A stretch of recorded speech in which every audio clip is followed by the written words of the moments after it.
आज हम लोगों का डी तथा डी एंड एफ ब्लॉक के तत्व, यही चैप्टर का नाम है, डी एंड एफ ब्लॉक के तत्व। तो जैसा कि ये आवर्त सारणी आपको दिख रहा है, तो ये जो दो हमारे वर्ग हैं ये एस ब्लॉक के तत्व कहलाते हैं, और यहाँ से यहाँ तक के जो तत्व हैं ये सारे ये पी ब्लॉक के तत्व कहलाते हैं, और यहाँ से यहाँ जो है ये सारे तत्व डी ब्लॉक के तत्व कहलाते हैं। तो ये डी ब्लॉक का तत्व हमें 12th क्लास में पढ़ना है, और जो नीचे है दो, इन्हें एफ ब्लॉक का तत्व कहते हैं। तो डी ब्लॉक के तत्वों के बारे में पढ़ना है और एफ ब्लॉक के तत्वों के बारे में पढ़ना है क्लास 12th में। आवर्त सारणी आपने देखा होगा कभी, तो ये एस ब्लॉक हो गया, और ये सारा हो गया पी ब्लॉक का तत्व, और यहाँ से यहाँ ये पूरा ये क्या हो गया, डी ब्लॉक हो गया, और ये वाला हो गया एफ ब्लॉक के तत्व। तो सबसे पहले हम समझेंगे डी ब्लॉक के तत्व क्या है। तो देखिए, इलेक्ट्रॉनिक विन्यास, इलेक्ट्रॉनिक विन्यास पहले समझना होगा। परमाणु का जो नाभिक होता है उसमें प्रोटॉन और न्यूट्रॉन होता है, और चारों ओर इलेक्ट्रॉन चक्कर लगाता है। तो इसी पथ को हम लोग कक्षा कहते हैं, और कक्षा यानी कि ऑर्बिट को बांटा गया है सब ऑर्बिट में, एस, पी, डी और एफ में। ये सब ऑर्बिट है। एस में 2 इलेक्ट्रॉन, पी में 6 इलेक्ट्रॉन, डी में 10 इलेक्ट्रॉन और एफ में 14 इलेक्ट्रॉन अटता है। फिर से समझेंगे। परमाणु के नाभिक में प्रोटॉन और न्यूट्रॉन होते हैं, और चारों ओर जो इलेक्ट्रॉन चक्कर लगाते हैं उसे कक्षा कहते हैं, और कक्षा को बांटा गया है एस, पी, डी तथा एफ नामक उप कक्षा में। एस में 2 इलेक्ट्रॉन, पी में 6 इलेक्ट्रॉन होते हैं, डी में 10 इलेक्ट्रॉन और एफ में 14 इलेक्ट्रॉन होते हैं। इस आधार पर क्लास 11th में हमें इलेक्ट्रॉनिक विन्यास का सूत्र प्राप्त हुआ था। सूत्र था 1s, 2s, 2p, 3s, 3p, 4s, 3d, 4p करके सूत्र प्राप्त हुआ था। तो इसी सूत्र में हम एस में अगर 2-2 इलेक्ट्रॉन रखते जाएं, पी में 6-6 इलेक्ट्रॉन रखते जाएं, डी में 10-10 इलेक्ट्रॉन रखते जाएं, तो किसी भी तत्व का हम इलेक्ट्रॉनिक विन्यास लिख सकते हैं। मैक्सिमम डी में 10 हो सकता है, 10 से कम भी हो सकता है लेकिन 10 से अधिक नहीं। पी में मैक्सिमम 6 हो सकता है लेकिन 6 से अधिक नहीं इलेक्ट्रॉन होगा। एस में मैक्सिमम 2 इलेक्ट्रॉन हो सकते हैं लेकिन 2 से अधिक इलेक्ट्रॉन नहीं हो सकते हैं। तो अगर सोडियम का हम लोग इलेक्ट्रॉनिक विन्यास लिखेंगे तो 1s लिख देंगे और इसमें 2 इलेक्ट्रॉन डाल देंगे, फिर 2p लिखेंगे, 2s, इसमें भी 2 इलेक्ट्रॉन डाल देंगे, फिर 2p लिखेंगे, इसमें भी 2 इलेक्ट्रॉन डाल देंगे, सॉरी p में 6 इलेक्ट्रॉन डाल देंगे। तो टोटल हो गए हैं 2 इलेक्ट्रॉन, 2 इलेक्ट्रॉन, 4 इलेक्ट्रॉन, यहाँ 6 इलेक्ट्रॉन, 10 इलेक्ट्रॉन। अब हम 3s लेंगे और 3s में 1 इलेक्ट्रॉन डाल देंगे तो 11 इलेक्ट्रॉन हो जाएगा। क्योंकि सोडियम का परमाणु संख्या 11 है, यानी कि इसमें 11 इलेक्ट्रॉन भी है।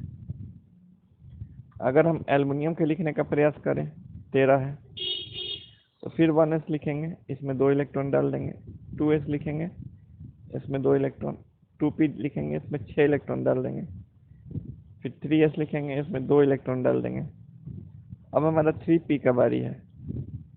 तो टोटल आप जोड़ेंगे तो यहाँ 2 4 इलेक्ट्रॉन, यहाँ 6 इलेक्ट्रॉन, 10 इलेक्ट्रॉन टोटल हो गए, यहाँ 2 इलेक्ट्रॉन, 10 2 12, कितना बचा, 1 बचा, तो यहाँ 1 इलेक्ट्रॉन डाल देंगे। ये एल्युमिनियम का इलेक्ट्रॉनिक विन्यास है। इसे कैल्शियम का इलेक्ट्रॉनिक विन्यास अगर लिखना हो तो कैल्शियम का परमाणु संख्या 20 है। इलेक्ट्रॉनिक विन्यास का सूत्र आपको पीछे बताया जा चुका है, 1s, 2s, 2p, 3s, 3p, 4s।